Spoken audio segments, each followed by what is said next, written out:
د نیمه شپه د خیر مکړه مسافرۍ کې بام زلش لیدلی وینا او سپوږمۍ په غرو راپورته کېږه نو مسافر یار په سیند ګډېږي غرق بشینا او جنکو خپل کورګې آباد کړل وړکو آباد کړل لرې لرې وطنونه د کلي ټولې لارې بند کړې نو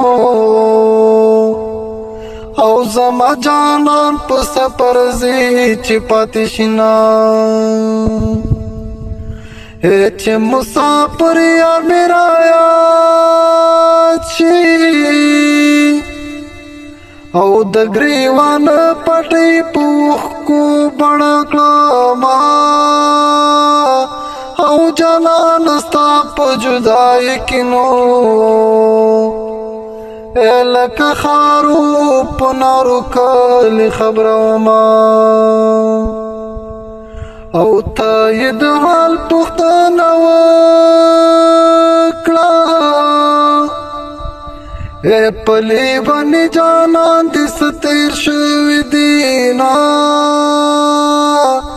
او زه د لونګو لو پرې نه کړم او ناترسه خلک مزدوري په یار کوي نه